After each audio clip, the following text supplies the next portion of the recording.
Hello, it's time for the Bible trivia for August 12th, 2026. Are you ready? Here we go.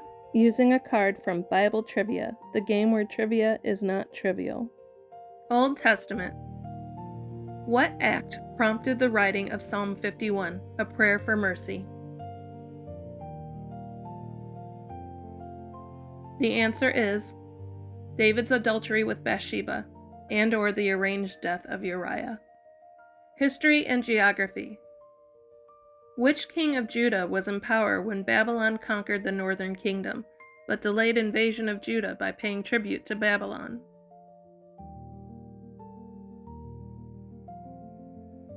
The answer is Hezekiah. Prophets and prophecy. Which of the 7 vials or bowls prepares the way for the kings of the east in Revelation?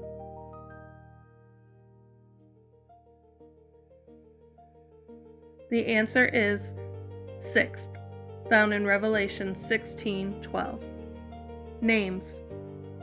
Name the great-grandmother of David.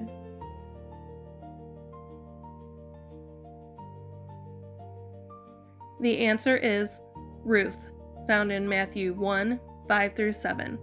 Letters, numbers, and sequence. How many people did Jesus personally raise from the dead? The answer is 3, found in Matthew 9:23-35, Luke 7:11-15, and John 11:43-44. New Testament. What relative of the Herod who killed the Bethlehem babies was the man who beheaded John the Baptist?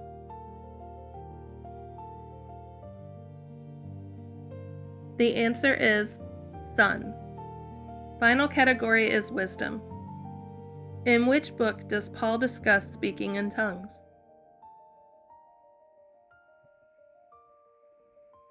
The answer is 1 Corinthians, found in 1 Corinthians 14:4-6. So, how'd you do? Did you learn something new? Let's expand on a couple of these with the scripture. Prophecy.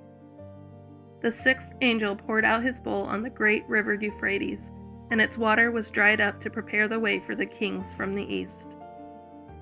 Letters, numbers, and sequence. Matthew. While he was saying this, a synagogue leader came and knelt before him and said, "My daughter has just died, but come and put your hand on her, and she will live." When Jesus entered the synagogue leader's house and saw the noisy crowd and people playing pipes, he said, "Go away, the girl is not dead, but asleep." But they laughed at him. After the crowd had been put outside, he went in and took the girl by the hand, and she got up. News of this spread through all that region. Luke. Soon afterward, Jesus went to a town called Nain, and his disciples and a large crowd went along with him. As he approached the town gate, a dead person was being carried out, the only son of his mother, and she was a widow, and a large crowd from the town was with her. When the Lord saw her, his heart went out to her, and he said, "Don't cry." Then he went up and touched the bier they were carrying him on, and the bearers stood still. He said, "Young man, I say to you, get up." The dead man sat up and began to talk, and Jesus gave him back to his mother. John.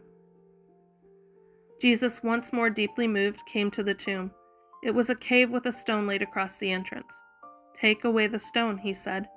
"But Lord," said Martha, the sister of the dead man, "by this time there is a bad odor, for he has been there 4 days."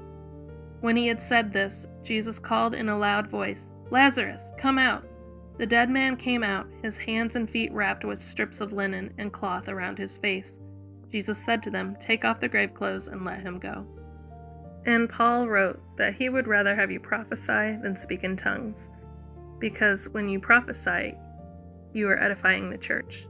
When you speak in tongues, you're edifying yourself, unless there is someone who can interpret what you had said, and then it edifies the church. I hope you have a blessed day.